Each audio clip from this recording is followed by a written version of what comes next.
नमस्कार friends, I hope आप लोग अच्छे होंगे और आप लोगों की पढ़ाई ज़ोर शोर से चल रही होगी। तो इसी बीच आप लोग के सामने एक एक चैप्टर लेकर के आए हुए हैं। एक भाई का कमेंट है कि आप इलेक्ट्रिसिटी का क्वेश्चंस करा दीजिए। तो आज इसी चैप्टर को लेकर के आए हैं जिसका नाम है विद्युत एवं विद्युत धारा यानी इलेक्ट्रिसिटी। आपके एग्ज़ाम की दृष्टि से काफ़ी इंपॉर्टेंट है और साथ में ग्रुप डी का भी वैकेंसी आने वाला है। तो ये सारे जितने भी क्वेश्चंस हैं देखेंगे आपके प्रीवियस ईयर के ग्रुप डी के में अलग अलग शिफ्ट में पूछे गए क्वेश्चंस हैं। तो इसी का सलूशन हम लोग करने वाले हैं। एक क्वेश्चन से जितने इर्द गिर्द 2-4 क्वेश्चन बनने पॉसिबल होंगे उन्हें भी देखेंगे और इसका अच्छे से विस्तार में हम लोग कवर करने वाले हैं। तो आइए शुरुआत करते हैं फर्स्ट नंबर क्वेश्चन से। फर्स्ट नंबर आपका आज का है कि विद्युत चुंबकीय प्रेरण क्या है। विद्युत चुंबकीय प्रेरण को अंग्रेजी में बोलते हैं इलेक्ट्रोमैग्नेटिक इंडक्शन। इलेक्ट्रोमैग्नेटिक इंडक्शन यहाँ हम लिख लेते हैं इलेक्ट्रोमैग्नेटिक इंडक्शन। ठीक है, इसे अंग्रेजी में कहते हैं इलेक्ट्रोमैग्नेटिक इंडक्शन और हिंदी में विद्युत चुंबकीय प्रेरण। ये इंडक्शन का नाम से पता चल रहा है कि आप लोग के घरों में जो इंडक्शन चूल्हा यूज़ किया जाता है या इंडक्शन के रूप में और भी उपकरण प्रयोग किए जाते हैं, तो उनका खोज जो है यही सिद्धांत पे हुआ है। इंडक्शन में आप लोग क्या देखे हैं कि इस तरह से बहुत सारे कोयल को इस तरह से घेरा के रूप में लपेटा हुआ रहता है और अलग अलग तरह से भी शेप में भी होता है, तो इंडक्शन होता है। तो ये सारे किसके प्रिंसिपल पे काम करते हैं? इलेक्ट्रोमैग्नेटिक इंडक्शन के प्रिंसिपल पे। इसके बारे में समझते हैं और इसके बारे में अगर समझ लीजिएगा तो इसका आंसर आप खुद से दे पाएंगे। चलिए समझते हैं कि इसका जो शुरुआत किया था फैराडे साहब ने किया था। और फैराडे साहब जब अपने लैब में गए थे तो वहाँ उनके दिमाग में एक बात क्लिक किया कि हम किसी कोयल लेते हैं और उन्होंने किसी पात्र पर, जैसे कि ये कोई पात्र हो गया आपका और बर्तन हो गया या कुछ भी हो गया, और इस पर उन्होंने क्या किया कि बहुत सारे तारों को इस तरह से लपेट दिया। तो इस लपेटे हुए तार पर क्या बन गया? तो ये कुंडली एक तैयार हो गया जिसे हम कोयल कहते हैं। ठीक है, तो ये कोयल हो गया। और इसमें इन्होंने क्या किया कि एक गैल्वेनोमीटर लगा दिया। गैल्वेनोमीटर क्यों लगाया? ताकि अगर जब हम इसमें पता चल सके कि इसमें विद्युत का प्रवाह हो रहा है कि नहीं हो रहा है। तो आपसे एक क्वेश्चन में पूछा जाता है अगर विद्युत धारा के प्रवाह को पता लगाना है तो पता लगाने के लिए गैल्वेनोमीटर का प्रयोग करते हैं, और जबकि विद्युत धारा के मान को मापने के लिए किसका प्रयोग करते हैं? तो अमीटर का प्रयोग करते हैं। ठीक है, इन दोनों बातों को ध्यान रखिएगा, मापने के लिए अमीटर और पता लगाने के लिए गैल्वेनोमीटर। यहाँ इन्होंने क्या किया कि इस तरह से कोयल बना लिया और कोयल बना करके एक चुंबक लिया और चुंबक में जैसे नॉर्थ साउथ पोल होता है आपको पता है, तो उस चुंबक को क्या किया, सापेक्ष गति को मानते हुए ध्यान में रखते हुए इस चुंबक को इस कोयल के अंदर में इंसर्ट किया, मतलब अंदर घुसाया। तो सापेक्ष गति क्या होता है? तो सापेक्ष गति वह गति है जिसके में अगर दो वस्तु को रखा जाता है और एक वस्तु को, जैसे इसको स्थिर रख दिए हम और इस वस्तु को अगर मूवमेंट करते हैं तो इसके सापेक्ष में यह स्थिर है तो और गति कर रहा है यह, तो इसलिए इस गति को सापेक्ष गति कहते हैं। अगर इसको स्थिर रखा जाता और इसको गतिशील बनाया जाता तो इसके सापेक्ष में यह स्थिर हो जाता, इसलिए कह देते हैं कि यह एक कौन सा गति है? सापेक्ष गति है। तो इसी में को मद्देनजर रखते हुए इन्होंने क्या किया कि एक चुंबक लिया और चुंबक को इसको अंदर में हाथों से घुसाया। तो जैसे ही अंदर में लेकर के गए तो इसमें देखे कि क्या हुआ, यहाँ से रीडिंग होना स्टार्ट हो गया, यानी कि फ्लैक्चुएट होने लगा। जो कांटा होता है इसमें थोड़ा सा इधर उधर मूवमेंट करने लगा। जब इसको फिर से पीछे खींचे तो फिर से पीछे जब लेकर के गए तो इसमें देखें कि फिर से फ्लैक्चुएट हुआ, लेकिन जब ले जा कर के रोक दे रहे थे तब देख रहे थे यह स्थिर हो जा रहा था। यानी कि इससे पता चला इनको कि जब हम किसी कोयल में अगर एक चुंबक को लेकर के जाते हैं तो इसमें विद्युत धारा उत्पन्न होता है। तो यही इलेक्ट्रोमैग्नेटिक इंडक्शन था और इसमें एक सापेक्ष गति को ध्यान में रखना होता है। ठीक है, तो इससे इनको पता चल गया कि इलेक्ट्रोमैग्नेटिक इंडक्शन का हम यूज़ कहाँ कहाँ कर सकते हैं। तो इसके बाद ही आपका इंडक्शन बनना चालू हो गया, बहुत सारे उपकरण बनने चालू हो गए। इसका खोज किसने किया था? तो फैराडे साहब ने किया था। इन सभी बातों को ध्यान रखिएगा। चलिए नेक्स्ट क्वेश्चन देखते हैं। नेक्स्ट क्वेश्चन नहीं, इसका आंसर देखते हैं कि क्या होगा। तो विद्युत चुंबकीय प्रेरण क्या है? तो तो इस सभी बातों को ध्यान में रखते हुए आपने क्या सीखा कि कॉइल और चुंबकीय क्षेत्र यानी कि यहाँ जो विद्युत धारा इसमें उत्पन्न होगा तो इसके वजह से यहाँ चुंबकीय क्षेत्र उत्पन्न होता है। तो कॉइल और चुंबकीय क्षेत्र के बीच सापेक्ष गति के कारण विद्युत धारा का उत्पादन हो रहा था। ठीक है, तो ऑप्शन नंबर ए आपका सही हो जाएगा। बाकी सब में देखिएगा तो क्या कह रहा है कि कॉइल और चुंबकीय क्षेत्र के बीच सापेक्ष गति के कारण विद्युत स्थिरांक बल का उत्पादन, तो विद्युत स्थिरांक बल थोड़ी उत्पन्न हो रहा था। और कॉइल और चुंबकीय क्षेत्र के बीच स्थैतिक धारा के कारण, स्थैतिक धारा थोड़ी था, वो तो चुंबक मूवमेंट कर रहा था। फिर प्रेरण मोटर और चुंबकीय क्षेत्र के बीच सापेक्ष गति के कारण विद्युत धारा का उत्पादन, तो प्रेरण मोटर थोड़ी था, ये प्रेरण मोटर नहीं था, ये क्या था, एक कॉइल था, कुंडली था। तो कुंडली में हम चुंबक के मूवमेंट के कारण विद्युत उत्पन्न हो रहा था। तो ये सारे गलत हो जाएंगे, ऑप्शन नंबर ए सही हो जाएगा। नेक्स्ट क्वेश्चन देखते हैं। नेक्स्ट क्वेश्चन क्या है कि इनमें से कौन सी धातु का उपयोग विद्युत तार बनाने के लिए किया जाता है। जो घरों में आपका उपकरण में प्रयोग करने वाला जो तार है उसका कौन से धातु से बनाते हैं, तो आप लोग जानते हैं तांबा से बनाया जाता है। एक और यहाँ से क्वेश्चन ध्यान में रखिएगा कि कंप्यूटर या हेवी उपकरण, जो महंगे उपकरण होते हैं जिसमें तेज़ी से करंट फ्लो कराने की ज़रूरत होती है, तो वहाँ हम चांदी का प्रयोग करते हैं, क्योंकि चांदी में सबसे ज़्यादा विद्युत प्रवाह होता है। इसके बाद अगर बात कर ले जैसे गोल्ड, तो गोल्ड को किस के कारण प्रसिद्ध माना जाता है, इसमें क्या खास होता है, यह आघातवर्ध होता है, डक्टिलिटी का गुण सबसे ज़्यादा होता है। यानी कि आपसे कहा जाएगा क्वेश्चन में कि कौन से धातु में आघातवर्ध तथा तन्यता सबसे ज़्यादा होता है, तो आपका गोल्ड हो जाता है। कौन से धातु में सबसे ज़्यादा आघातवर्धता और तन्यता होता है, तो गोल्ड हो जाएगा, क्योंकि इसमें देखा जाता है कि अगर 1 ग्राम अगर आप गोल्ड ले लें तो इसके द्वारा 1 किलोमीटर तक के दूरी तक तार बनाया जा सकता है। सोचिए कितना मेलिएबल होता है। ठीक है, तो इसलिए सबसे ज़्यादा मेलिएबल धातु और आघातवर्ध धातु यानी कि किसे माना जाता है, तो गोल्ड को माना जाता है। अगर आपसे पूछ दे कि घरों में उपयोग किया जाने वाला, तो तांबा है। अगर महंगे उपकरण में उपयोग किया जाने वाला तो आपका चांदी है। अगर पूछ दे क्वेश्चन में कि अगर ये सारे जितने भी हम क्वेश्चन बोल रहे हैं ये सारे कभी ना कभी एग्जाम में आए हुए क्वेश्चन है, प्रीवियस क्वेश्चन है। ठीक है, ध्यान रखिएगा। अगर आपसे पूछ दे कि लंबी दूरी में सबसे ज़्यादा दूरी तक प्रयोग किया जाने वाला कौन सा धातु है, तो आपका एल्यूमिनियम हो जाता है। ठीक है, तो एल्यूमिनियम का प्रयोग किया जाता है सबसे ज़्यादा लंबी दूरी तक में प्रयोग करने के लिए, सबसे ज़्यादा लंबी दूरी के लिए प्रयोग किया जाने वाला एल्यूमिनियम है। ठीक है, एल्यूमिनियम। और तीसरा नंबर आप क्वेश्चन देखते हैं। ऐसे क्वेश्चन तो बहुत सारा बन जाएगा। तीसरा नंबर क्वेश्चन क्या है कि पावर ट्रांसफार्मर की कार्यप्रणाली का सिद्धांत डैश डैश पर आधारित है। जो आपका ट्रांसफार्मर यूज़ किया जाता है गांव घरों में या कहीं भी, तो उसका जो वर्किंग प्रिंसिपल होता है किसके आधार पर होता है, तो जो उसकी कार्यप्रणाली जो होती है फैराडे के नियम पर आधारित होता है। ध्यान रखिएगा कि जितना भी करंट से रिलेटेड अगर बात करें, ट्रांसफार्मर हो गया, कॉइल हो गया, ये सारे किसके आधार पर निर्भर है, किसके आधारित है, तो फैराडे के नियम पर आधारित है। तो आपका ऑप्शन नंबर डी हो जाएगा। ठीक है, इस देखिए बुक में आंसर तो दिया है, लेकिन इस विस्तार से इसका सॉल्व नहीं करके दिया गया है, बस आंसर बता दिया गया है। अब कैसे होगा आप जानिए, और वही बहुत सारे स्टूडेंट को दिक्कत होता है कि इसका आंसर ये कैसे हो जा रहा है, उसको समझने के लिए ही ये वीडियो बनाया जाता है। बस यही मेरा पर्पस होता है।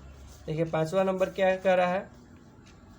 5वां नंबर है कि इलेक्ट्रिक बल्ब में भरने हेतु निम्नलिखित में से किस गैस का प्रयोग किया जाता है। तो इलेक्ट्रिक बल्ब में जो गैस भरा जाता है, तो आप लोग आर्गन तो जानते ही हैं, आर्गन के साथ साथ नाइट्रोजन गैस को भी भरा जाता है। तो इसलिए इसमें आर्गन है, लेकिन ये दोनों नहीं है, तो ऑप्शन नंबर ए और सी तो ऐसे ही कट हो जाएगा। लेकिन हाइड्रोजन गैस का प्रयोग नहीं किया जाता है, आर्गन और नाइट्रोजन गैस का प्रयोग करते हैं। ऑप्शन नंबर डी सही हो जाएगा। हाइड्रोजन को किसके रूप में जाना जाता है, तो हाइड्रोजन एक ऐसा गैस है जो हमारे प्राकृतिक में सबसे ज़्यादा मात्रा में उपलब्ध है, और इसका जो एनर्जी होता है सबसे हाईएस्ट होता है। ठीक है, ऑप्शन नंबर क्वेश्चन नंबर 6 है कि निम्नलिखित में से कौन सा प्रभाव विद्युत के कारण नहीं होता है। निम्नलिखित में से कौन सा प्रभाव विद्युत के कारण नहीं होता है, तो क्या चुंबकीय प्रभाव नहीं होता है? तो बिल्कुल, कहीं भी अगर आप देखते हैं कि अगर दो तारों को इस तरह से गुजारा जाता है, एक तार ये हो गया, इसमें इलेक्ट्रॉन का प्रवाह हो रहा है, एक तार ये हो गया, दोनों पॉजिटिव टर्मिनल हैं और इसमें भी इलेक्ट्रॉन का प्रवाह हो रहा है। तो जब इस दोनों में इलेक्ट्रॉन का प्रवाह किया जाता है तो इस तरह से इसमें चुंबकीय क्षेत्र उत्पन्न होता है और इसमें भी चुंबकीय क्षेत्र उत्पन्न होता है। ये दोनों क्या करता है, एक दूसरे के यहाँ क्षेत्र को जब नज़दीक में होते हैं तो एक दूसरे के क्षेत्र को काट देते हैं और इसके वजह से ये दोनों क्या होते हैं, एक दूसरे के नज़दीक जाने लगते हैं या अट्रैक्ट होने लगते हैं। तो इसलिए कहा जाता है कि जब किसी दो तार को गुजारा जाता है जिसमें विद्युत धारा का प्रवाह हो रहा है, तो अगर नज़दीक में लाया जाता है तो वह सटने लगता है, तो उससे पता चलता है कि यहाँ चुंबकीय क्षेत्र का उत्पादन हो रहा है। तो चुंबकीय क्षेत्र का प्रभाव तो दिखता ही है। ऑप्शन नंबर बी है कि ऊष्मीय प्रभाव क्या दिखता है विद्युत के कारण? तो बिल्कुल, आप लोग हीटर यूज़ करते हैं ये सब में, तो विद्युत के कारण ऊष्मीय प्रभाव तो दिखता ही है। रासायनिक प्रभाव, तो बैटरी में या कहीं भी यूज़ किया जाता है तो रासायनिक प्रभाव भी दिखता है। संकुचन प्रभाव, तो संकुचन प्रभाव कहने का मतलब है कि संकुचन मतलब दाब, कोई भी वस्तु को या दबा हुआ इस तरह का प्रतीत होता है क्या जब उसमें आप इलेक्ट्रिक प्रवाह करते हैं? तो नहीं। ऑप्शन नंबर डी आपका सही हो जाएगा कि विद्युत के कारण जो प्रभाव होता है संकुचन प्रभाव नहीं दिखता है। ठीक है, नेक्स्ट क्वेश्चन 7वां नंबर है। 7वां नंबर है कि 10 वोल्ट के विभवांतर वाले दो बिंदुओं पर 5 कूलम के चार्ज को स्थानांतरित करने में कितना कार्य करना पड़ेगा? तो देखिए, हम यहाँ से आप लोगों को सूत्र बताते हैं और ऐसे ऐसे सूत्र बताते हैं जो कि आप लोग याद कर लेंगे तो आप लोग के सारे क्वेश्चंस बन जाएंगे। तो इम्पोर्टेंट सा सूत्र कौन सा है, इसे समझ लीजिए आप। तो फर्स्ट तो आपका सूत्र है कि कार्य बराबर, यानी कि वर्क डन बराबर आपका क्या हो जाएगा, Q इंटू वी, यानी कि चार्ज इंटू वोल्टेज। चार्ज और वोल्टेज के गुणनफल आप कर दीजिएगा तो आपके वर्क डन के बराबर हो जाता है। तो W बराबर क्यू वी, W बराबर क्यू वी, W बराबर क्यू वी, और इसका मान जो आएगा जूल में आएगा, क्योंकि कार्य का ऐसा ही मात्रक जूल होता है। ठीक है, तो इस तरह से आपको याद कर लेना है। नेक्स्ट एक और फार्मूला कौन सा है, ध्यान देते जाइएगा और इसको किसी तरह से रट लीजिएगा, क्योंकि जो इतने भी न्यूमेरिकल्स होते हैं उसके बनाने का एक ही बस ट्रिक है कि आपको फार्मूला याद होना चाहिए, ज़्यादा से ज़्यादा प्रैक्टिस होना चाहिए। तो इसमें एक और याद होना चाहिए आपको कि विद्युत धारा बराबर, तो विद्युत धारा आप लोग याद रख लेंगे कि जब भी कोई भी परिपथ में प्रति इकाई समय में चार्ज के फ्लो होता है उसी को हम विद्युत धारा कहते हैं। तो विद्युत धारा किसे कहते हैं, प्रति इकाई समय में जो चार्ज बहता है। तो क्योंकि चार्ज बहता है कहने का मतलब इलेक्ट्रॉन का फ्लो होता है, और इलेक्ट्रॉन क्या है, एक प्रकार की चार्ज है। तो जब प्रति इकाई समय में प्रति सेकेंड में जितना इलेक्ट्रॉन का फ्लो होगा तो हम बोलेंगे कि हाँ उतना एम्पियर विद्युत धारा प्रवाह हो रहा है। तो विद्युत धारा का ऐसा ही मात्रा क्या होता है, तो एम्पियर होता है। तो यहाँ से मान जो आएगा आपका एम्पियर में आएगा। ये हम ए और जे क्या लिख रहे हैं, यूनिट है किसका, या विद्युत धारा का, वर्क डन का जूल है। नेक्स्ट है कि ईएमएफ। ईएमएफ कहने का मतलब इलेक्ट्रोमोटिव फोर्स ईएमएफ, जिसे हम कैपिटल ई से इंडिकेट करते हैं। तो इसका मतलब क्या होता है कि प्रति चार्ज के फोर्स के कारण जो चार्ज कार्य होता है आपका, उसे इलेक्ट्रोमोटिव फोर्स कहते हैं। यानी कि प्रति इकाई चार्ज के फ्लो से जो कार्य होता है तो उसे हम इलेक्ट्रोमोटिव फोर्स कहते हैं, यानी कि W/Q हो जाएगा। E बराबर W/Q, E बराबर W/Q। W क्या है, वर्क डन है, Q क्या है, चार्ज है, यानी कि आवेश है। ठीक है, और यहाँ से एक और क्वेश्चन पूछा जाता है इस पर कि Q बराबर CV, Q बराबर CV, Q बराबर CV। Q का मतलब हो गया आपका चार्ज हो गया, C का मतलब कैपेसिटेंस हो गया, यानी कि धारिता हो गया, V का मतलब वोल्ट हो गया, यानी कि विभवांतर हो गया, विभवांतर। ठीक है, और ये Q क्या हो गया, आपका आवेश हो गया, यानी कि चार्ज हो गया। अगर इस चार फॉर्मूले को आप याद करके रखते हैं तो आपका कल्याण हो जाएगा। मैक्सिमम क्वेश्चंस इस पे आधारित होते हैं। ठीक है, एक बार रिवीजन कर देते हैं। W बराबर Q बराबर IT, इसको देखिए आप याद कर सकते हैं ऐसे, Q बराबर IT। ठीक है, Q बराबर IT, W बराबर QV, E बराबर W/Q और Q बराबर CV। आप लोग 2-4 बार बनाइएगा न्यूमेरिकल तो आपको याद हो जाएगा। तो चलिए क्वेश्चन पे आते हैं। क्वेश्चन क्या कर रहा है कि 10 वोल्ट के विभवांतर वाले दो बिंदुओं पर 5 कूलम के चार्ज को स्थानांतरित करने में कितना कार्य करना पड़ेगा। यहाँ कार्य का मान पूछा है, यानी W का मान पूछा है। और अभी हम लोगों ने क्या देखा कि W बराबर Q इंटू V होता है, यानी कि Q का मान क्या हो जाएगा, यहाँ से Q का मान कूलम में दिया होता है, यानी कि 5 कूलम्ब यहाँ दिया हुआ है, क्योंकि आवेश का ऐसा ही मात्रा कूलम्ब होता है, इसलिए कूलम्ब जिसमें C लगा रहेगा समझ लीजिए Q का मान दिया हुआ है। अब V का मान वोल्ट में दिया रहता है, यहाँ 10 हो जाएगा। 10 गुने 5 क्या हो जाएगा आपका 50 जूल हो जाएगा। आपका बस बन गया, 50 जूल का एनर्जी का स्थानांतरित करेगा। तो यानी 50 जूल ऑप्शन नंबर सी है, ऑप्शन सी सही हो जाएगा। इसी प्रकार देखिएगा, बहुत 3-4 क्वेश्चंस का हम प्रैक्टिस करा देते हैं और आपको दिखा देंगे, खुद से प्रैक्टिस कर लीजिएगा क्योंकि आप लोग का टाइम काफ़ी इंपॉर्टेंट है। 8वां नंबर क्वेश्चन क्या कर रहा है कि विद्युत बल्ब के एक फिलामेंट द्वारा 3 मिनट में 0.8 एम्पियर की धारा खींची जाती है। विद्युत परिपथ के माध्यम से प्रवाहित होने वाली आवेश का मान आपको बताना है।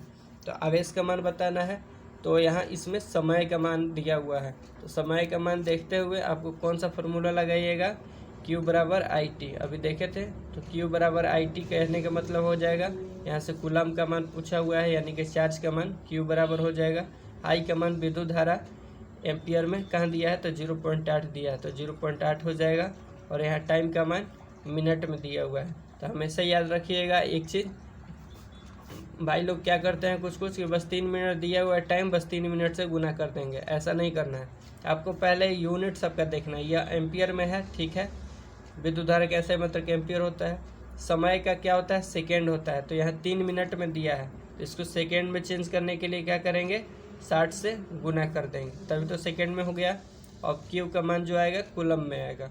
तो 0.8 गुने 60 गुने 3 कीजिएगा तो आपका हो जाएगा कौन सा, ऑप्शन नंबर बी, यानी कि 144 आ जाता है। आप लोग गुना कर लीजिएगा, ऐसे हो जाएगा 8 के 24, 2.4 गुने 60, तो 24 छके 144, 144 जीरो, अब पॉइंट के बाद जीरो, यानी कि 144 क्या हो जाएगा कूलम हो जाएगा। और कूलम ऑप्शन नंबर बी में है 144, ठीक है। तो यहाँ यूनिट को भी ध्यान में रखना है। देखिए इसमें क्या दिया है 50 एम्पियर, 50C, आप 50 देखेंगे बस मार देंगे किसी एक को, तो उस पर ध्यान देना है। उसके साथ सही यूनिट लगा होना चाहिए, एम्पियर, जूल, कूलम, वोल्ट कौन सा होगा। नेक्स्ट क्वेश्चन है आपका 9 नंबर कि 5 एम्पियर की एक धारा 10 मिनट के लिए एक फिलामेंट द्वारा जाती है। सर्किट के माध्यम से प्रवाहित विद्युत धारा की मात्रा। अब फिर से Q का मान निकालना है, तो आप लोग खुद से निकाल लीजिएगा, ठीक है। अभी जस्ट इसके पहले क्वेश्चंस किए थे उसके बेस पे है, नहीं तो टाइम ज़्यादा गुजर जाएगा। नेक्स्ट क्वेश्चन देखते हैं 10वां नंबर। आपका 10वां नंबर कौन सा है कि 10 वोल्ट के विभवांतर वाले दो बिंदुओं पर 3 कूलम आवेश को स्थानांतरित करने में कितना कार्य करना पड़ेगा। तो फिर से आप लोग को कार्य का मान निकल जाएगा, क्योंकि W बराबर Q भी आप लोग याद किए थे। उस पर आप लोग क्वेश्चन देख लीजिए, जो आप लोग को बनाने योग्य है हम उसे बनाएंगे, ठीक है। थोड़ा सा जो अलग से दिया हुआ है, हम लोग क्वेश्चन देखने के लिए आप लोग थोड़ा सा रोक देते हैं हम इस वीडियोज़ को। देखिए 13 नंबर, तो चलिए थोड़ा सा 13 नंबर देख लेते हैं। 13 नंबर में अलग है, कह रहा है कि किसी परिपथ में विद्युत प्रवाहित किसके द्वारा संभव है। तो देखिए किसी भी परिपथ में जो विद्युत का प्रवाह होता है किसके द्वारा होता है, तो प्रोटॉन की गति के कारण, या इलेक्ट्रॉन की गति के कारण, या पॉजिट्रॉन की गति के कारण। आप लोगों को बचपन से ही मालूम है कि जब इलेक्ट्रॉन का फ्लो होता है माइनस चार्ज के साथ जब फ्लो होता है, तो उसी के समय हम कहते हैं कि विद्युत प्रवाहित हो रहा है। तो इलेक्ट्रॉन की गति के कारण विद्युत धारा का प्रवाहित होता है, तो ऑप्शन नंबर डी सही हो जाएगा, ठीक है। और आपसे अगर पूछा जाए कभी भी कि इलेक्ट्रॉन का फ्लो किधर से किधर होता है, तो आप प्रवाह होने की दिशा बताइएगा। प्रवाह होने की दिशा, प्रवाह होने की, पेन भी खत्म हो जाता है कभी कभी। प्रवाह होने की दिशा, तो प्रवाह होने की दिशा क्या हो जाएगा आपका, तो हमेशा धनात्मक से यह ऋणात्मक की ओर जाता है। लेकिन कहता है कि किसके कारण विद्युत धारा का उत्पत्ति होता है, तो इलेक्ट्रॉन के फ्लो के कारण, इलेक्ट्रॉन के प्रवाह के कारण इसके उत्पत्ति होता है, लेकिन इसकी दिशा किधर से किधर होती है, तो प्लस से माइनस की ओर बढ़ता है। इसको कभी हम डिटेल में कभी और बताएंगे। नेक्स्ट क्वेश्चन देखते हैं 14 नंबर। 14 नंबर क्या है, 0.9 एम्पियर की धारा को 2 मिनट के लिए विद्युत बल्ब के एक फिलामेंट द्वारा प्राप्त होती है। सर्किट के माध्यम से बहने वाला आवेश है। तो फिर से Q का मान निकालना है, और Q का मान के लिए फार्मूला क्या है, Q बराबर, यहाँ टाइम दिया हुआ है ना 2 मिनट, तो Q बराबर I इंटू टी। आई का मतलब ये विद्युत धारा और टी का मतलब टाइम। तो यहाँ 2 मिनट दिया हुआ है, तो इसे आप सेकेंड में बदल के दोनों को गुना कर दीजिएगा, बस आपका आ जाएगा। ऑप्शन सी सही दिया हुआ है, 108 कूलम। 15 नंबर क्वेश्चन है कि एक विद्युत बल्ब के फिलामेंट में 5 मिनट, फिर से वही क्वेश्चन है, और आवेश का मान Q का मान निकालना। तो देख रहे ना, ये सारे सभी क्वेश्चन इंपॉर्टेंट है और प्रीवियस ईयर में पूछे गए हुए हैं। ये सारे लिखा भी हुआ है कि कौन सा शिफ्ट में कितने टाइम में पूछा गया है। तो आने वाला एग्ज़ाम के लिए काफ़ी ये सारे इम्पॉर्टेंट हो जाएंगे आप सबके लिए। 16 नंबर क्या है, एक सर्किट में एक बिंदु से दूसरे बिंदु तक कितना कूलम दिया हुआ है, 2 कूलम का आवेश प्रवाहित होता है। यदि 2 बिंदुओं के मध्य विभवांतर भी 5 वोल्ट है तो किए गए कार्य का मान फिर से बताइएगा। तो Q बराबर क्या होता है, Q बराबर हम लोग क्या देखे हैं, Q बराबर W बराबर Q भी। तो यहाँ W बराबर Q भी आप लगाइएगा तो हो जाएगा। W का मान यानी कि कार्य का मान, Q का मान यानी कि 2 कूलम, V का मान 5 वोल्ट है, तो यानी 5 दूनी के 10 हो जाएगा, 10 जूल। ऑप्शन नंबर ए ऐसे ही बन गया, पेन लगाने की ज़रूरत ही नहीं है, बस आपको फार्मूला याद होना चाहिए। 17 नंबर क्या है, 15 वोल्टेज के विभवांतर वाले 2 बिंदुओं के बीच 5 कूलम के आवेश के प्रवाहित होने के काम कितना होगा। मैंने लपेट करके सब क्वेश्चन कहने का मतलब वही है। चलिए आगे देखते हैं। आगे 18 नंबर क्वेश्चन है कि आरेख क्या प्रदर्शित करता है। जो ये आरेख यानी कि जो डायग्राम दिया हुआ है क्या प्रदर्शित कर रहा है। तो अब कोई भी जानते हैं कि परिपथ में जो डायरेक्शन दिया जाता है, इलेक्ट्रॉन के डायरेक्शन को दिया जाता है, यानी कि ये खुला परिपथ है या बंद परिपथ है। तो ये एक प्रकार का आपका खुला परिपथ है, ठीक है। तो खुला परिपथ में क्या दिखा रहा है कि खुले परिपथ में इलेक्ट्रॉनों की यादृश्य गति, अगर बंद परिपथ रहता है तो एक डायरेक्शन में दिखाता है, सबका इलेक्ट्रॉन का फ्लो एक डायरेक्शन में दिखाता है कि इधर से इधर बह रहा है। लेकिन इसमें देख रहे हैं कि एक डायरेक्शन में नहीं है, कोई इधर है कोई उधर है। खुला कहने का मतलब इस तरह से आपका अगर परिपथ हो गया, अगर आप इनका यहाँ कोई उपकरण लगा हुआ है, मान चलिए बल्ब लगा हुआ है, तो इसमें अगर एक यहाँ बैटरी जोड़ देते हैं, प्लस माइनस हो गया। अगर आपका ये स्विच हो गया, तो अगर स्विच अगर इस तरह से ओपन रहता है तो इसमें विद्युत का प्रवाह होगा, नहीं प्रवाह होगा। लेकिन बंद सर्किट होगा यानी कि क्लोज हो जाएगा, तब यह एक दूसरे से सटेगा तार, तब जाकर के करंट फ्लो होने लगेगा तो बल्ब जल जाएगा। तो बंद फ्लो में यानी कि इलेक्ट्रिक करंट बह रहा है, और खुला हुआ है तो इसमें इलेक्ट्रिक करंट का फ्लो नहीं हो रहा है। तो इसका इलेक्ट्रॉन का डायरेक्शन क्या होगा, जिधर इधर उधर रहेगा। जब खुला रहेगा तो इधर उधर दिख रहा है, तो इसलिए यह खुला परिपथ है, ठीक है।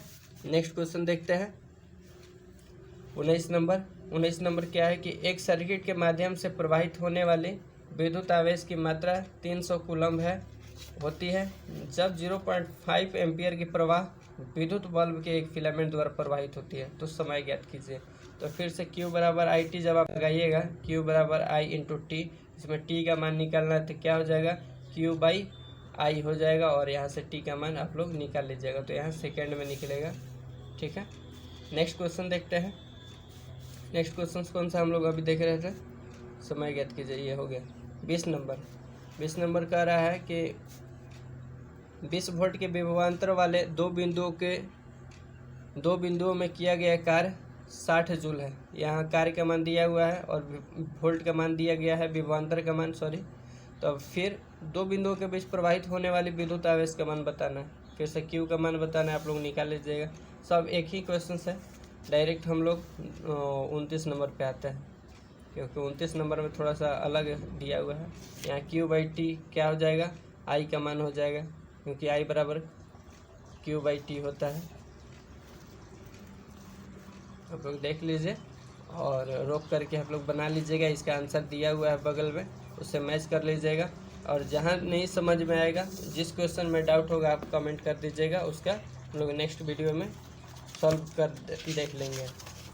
चलिए 25 नंबर क्या कह रहा है कि विद्युत परिपथ में डैश डैश की गति से विद्युत धारा बनती है। अब विद्युत परिपथ में किसकी गति से हम लोग बात किया था, तो इलेक्ट्रॉन की गति से विद्युत धारा बनती है। ठीक है। 26 नंबर है कि विद्युत वाहक बल यानी कि इलेक्ट्रोमोटिव फोर्स EMF बराबर हम लोग क्या देखे थे, ऊपर में देखे थे ना, EMF यानी कि इलेक्ट्रोमोटिव फोर्स। इलेक्ट्रोमोटिव फोर्स बराबर क्या देखे थे, वर्क डन बाई चार्ज।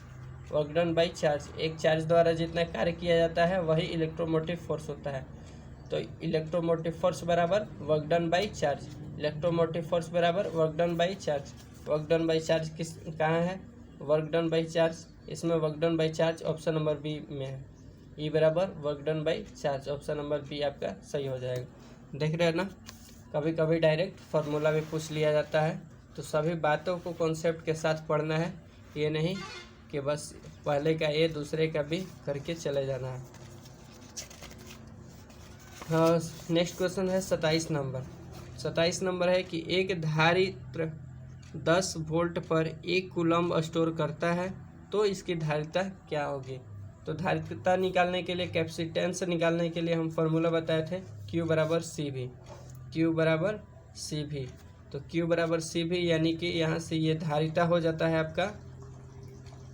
और धारिता का मान पूछा गया है कि धारिता का मान क्या होगा, तो धारिता बराबर क्या हो जाएगा आपका यहाँ से Q बाई V। C बराबर क्या हो जाएगा Q बाई V, तो Q बाई V हो जाएगा। तो Q का मान इसमें कितना दिया हुआ है, 1 कूलम्ब दिया हुआ है, यानी कि चार्ज का ऐसा ही मतलब कूलम्ब होता है, तो 1 दिया हुआ है। और V का मान कितना दिया हुआ है, 10 वोल्टेज, तो 10 हो जाएगा। और C का मान यहाँ से आपका कैपेसिटेंस का मान कितना निकल जाएगा, 0.1 फैराडे, क्योंकि कैपेसिटेंस या धारिता का एसआई मात्रक क्या होता है, फैराडे होता है। एसआई मात्रक क्या होता है, फैराडे, आपको पूछा भी जाता है। ठीक है, तो एसआई मात्रक of capacitance is Faraday. Question number 28 देखते हैं। क्वेश्चन कह रहा है कि यदि V बाई आई का मान एक नियतांक है तो इसे क्या कहा जा सकता है। जब V बाई आई का मान एक नियतांक है यानी कि फिक्स्ड है, तो इसे क्या कहा जा सकता है। तो चूँकि आपको पता है कि जो ओम्स लॉ होता है, ओम्स लॉ दिख रहा है अच्छे से, ओम्स लॉ जो होता है, कहा जाता है कि इसमें जो होता है वोल्टेज V के बराबर I इंटू आर के बराबर जो होता है।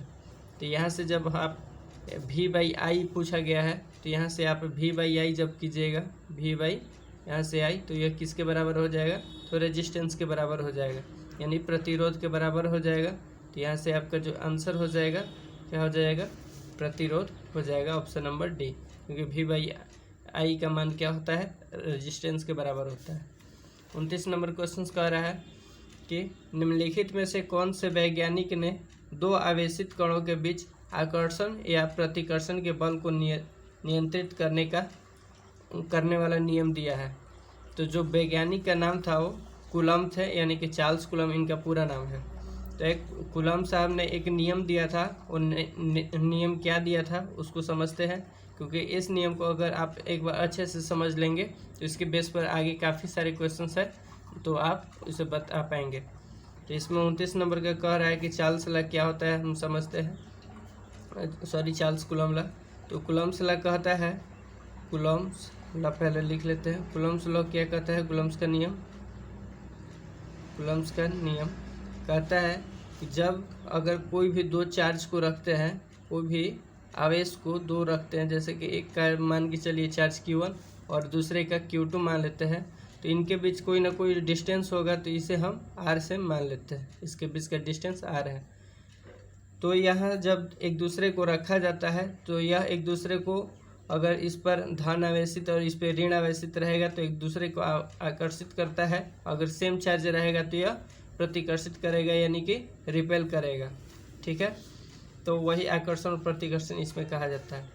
तो इसमें क्या होता है कि यह कहते हैं कि ये कूलम्ब जी कहते हैं कि इन दोनों के बीच में जो लगने वाला फोर्स होगा, तो ये जो फोर्स होता है वो इन दोनों के गुणनफल के बराबर होता है, यानी कि Q1 इंटू Q2 के बराबर होगा और इन दोनों के बीच के जो डिस्टेंस होता है इसके वर्ग के व्युत्क्रमानुपाती होता है। इस दोनों के बीच लगने वाला जो फोर्स होता है Q1 इंटू Q2 के डायरेक्टली प्रोपोर्शनल होता है, यानी समानुपाती होता है या अनुक्रमानुपाती कहिए, और इन दोनों के बीच जो दूरी है इसके वर्ग के व्युत्क्रमानुपाती होता है। तो यहाँ से आप लोग क्या देख रहे हैं कि F जो क्या हो जाएगा, F डायरेक्टली प्रोपोर्शनल हो जाएगा Q1 इंटू Q2 के, और F जो है इन्वर्सली प्रोपोर्शनल हो जाएगा यानी कि व्युत्क्रमानुपाती हो जाएगा 1/r² के।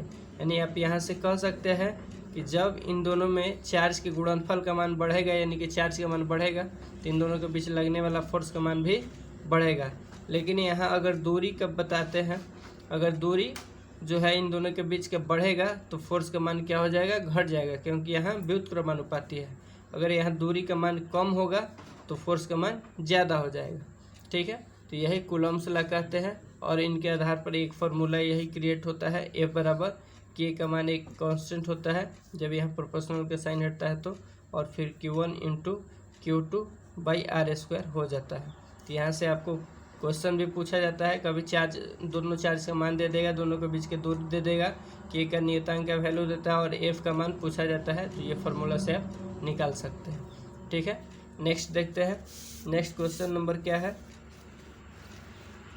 30 नंबर क्वेश्चन कह रहा है कि किसी आवेश का विद्युत क्षेत्र बल डैश डैश होगा, तो दूरी के साथ बढ़ता है। तो कोई भी विद्युत क्षेत्र या विद्युत जो बल है, यहाँ हम लोग देखे थे फोर्स का मान, तो कब बढ़ता है, इस दोनों का मान कब बढ़ता है, जब दूरी का मान घटता है। तो दूरी के वर्ग के साथ घटता है, ऑप्शन नंबर डी है, इसलिए राइट आंसर डी हो जाएगा। ठीक है, 31 नंबर देखते हैं। 31 नंबर क्या कह रहा है कि कूलम्ब का नियम क्या कहलाता है। जो कूलम्ब का नियम है क्या कहलाता है, आप सी में देखेंगे तो सही कहा जा रहा है। क्या कह रहा है कि दो बिंदु आवेशों के मध्य आकर्षण या प्रतिकर्षण बल का परिमाण दो आवेशों की मात्रा के अनुक्रमानुपाती होता है। अनुक्रमानुपाती मतलब समानुपाती होता है, यानी सही है, और उनके बीच की दूरी के वर्ग के व्युत्क्रमानुपाती होता है, और इन दोनों के बीच के जो दूरी था r, इनके वर्ग के व्युत्क्रमानुपाती होता है। तो ये दोनों नियम को फॉलो कर रहा है किसमें, ऑप्शन नंबर सी में, इसलिए राइट आंसर सी हो जाएगा।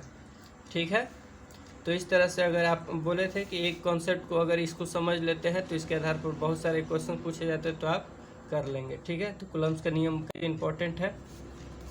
नेक्स्ट देखते हैं, 32 नंबर क्वेश्चन कह रहा है कि वोल्टेज को स्थिर रखते हुए यदि अधिक लैंपों को श्रेणी परिपथ में जोड़ा जाता है तो परिपथ में कुल धारा का मान क्या होगा।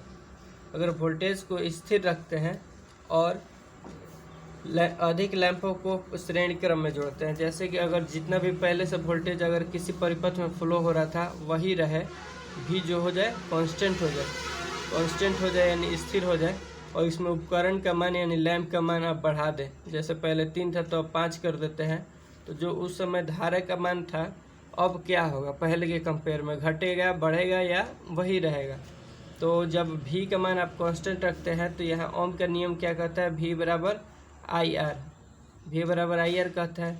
तो जब यहाँ से R को देखेंगे तो V/I हो जाता है और बराबर में R हो जाता है, यानी आप कह सकते हैं कि यहाँ कह रहा है कि V का मान कांस्टेंट, तो V का मान अगर कांस्टेंट हो जाए तो यहाँ I का मान क्या हो जाएगा, तो घटेगा, क्योंकि यहाँ रेजिस्टेंस का मान बढ़ रहा है, क्योंकि ये एक तरह से उपकरण जो भी हम लगाते हैं वो एक तरह से रेजिस्टेंस या प्रतिरोध का ही काम करता है।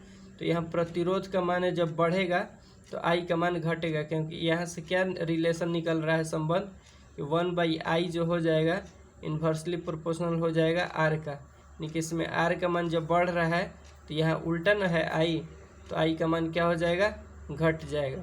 तो इसलिए यहाँ विद्युत धारा को ही तो I कहते हैं। तो बोल रहा है कि इसमें कि तो विद्युत धारा में कुल धारा क्या हो जाएगा, तो पहले की तुलना में घट जाती है, ऑप्शन बी सही हो जाएगा।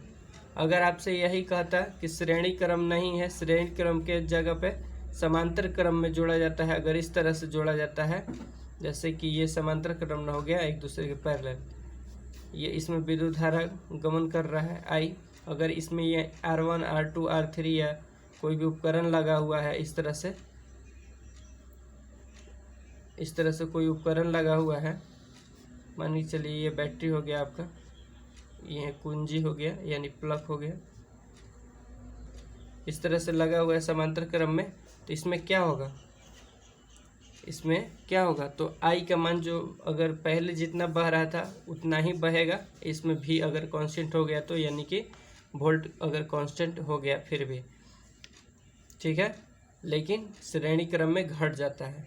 इसीलिए आप देखते हैं कि घरों में जितने सारे उपकरण का प्रयोग किया जाता है तो उनका जो परिपथ होता है समांतर क्रम में उपयोग किया जाता है। तो ये आपसे क्वेश्चन पूछा भी जाता है, तो घर के जो उपकरण होते हैं, घर के उपकरण किस परिपथ में जोड़ा जाता है, तो समांतर क्रम में जोड़ा जाता है।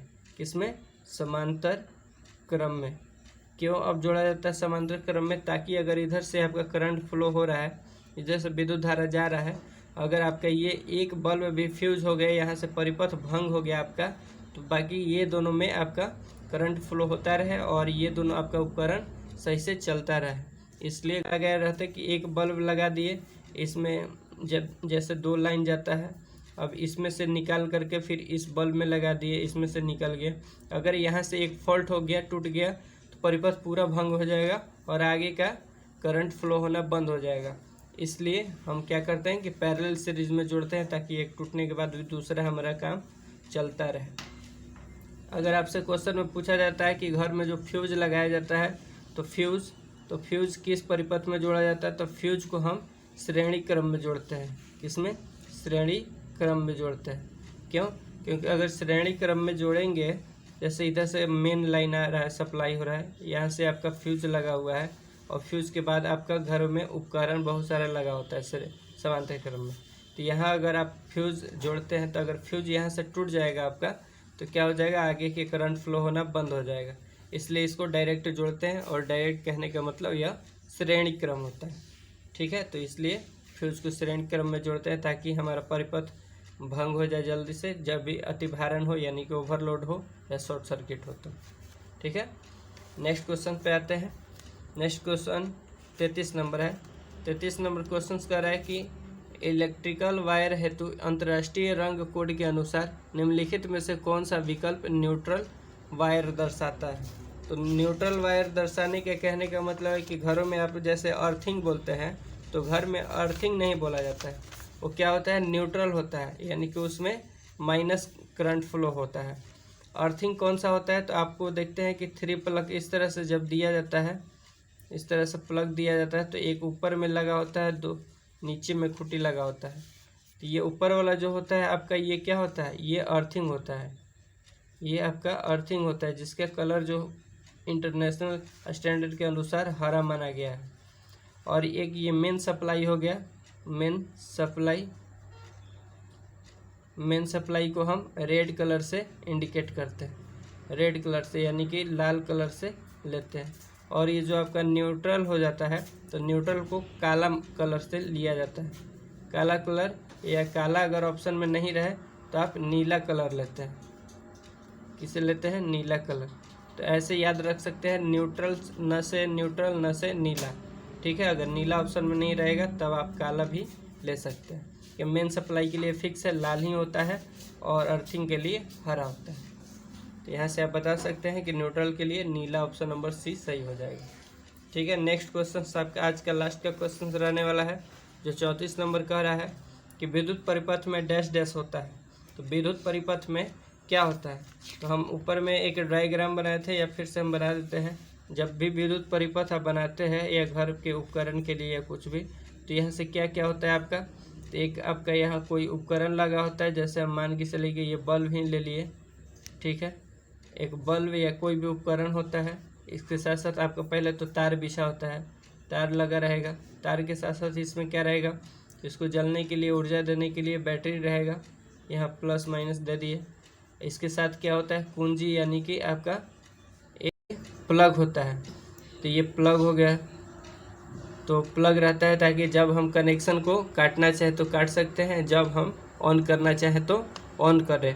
तो मेरे मर्जी के अनुसार ये जलना चाहिए, तो इसलिए ये प्लग दिया जाता है, फिर बैटरी दिया जाता है, तार रहता है, और फिर आपका विद्युत विभव या विद्युत उपकरण होता है। तो ये 4 चीज़ें होते हैं। तो 4 चीज़ें इसमें ऑप्शन नंबर डी में दिया गया है कि विद्युतीय घटक यानी कि वही बल्ब या उपकरण, संयोजी तार और सेल या बैटरी या प्लग कुंजी। तो ये सारे चीज़ें होते हैं विद्युत परिपथ में, ऑप्शन नंबर डी हो जाएगा। तो आने वाले दिनों के लिए ग्रुप डी का जो वैकेंसी आने वाला है उसमें काफ़ी सारे इस तरह के इंपॉर्टेंट क्वेश्चन हम सॉल्व कराने वाले हैं इस चैनल पर। तो चैनल पर लगातार बने रहिएगा और चैनल पर फर्स्ट बार तो चैनल को सब्सक्राइब करके वीडियोज़ को लाइक कर लीजिएगा। और इस तरह के बहुत सारी क्लास को हम प्लेलिस्ट के थ्रू बना करके रख दिए हैं, तो वहाँ से चैनल पे जा करके आप लोग देख सकते हैं।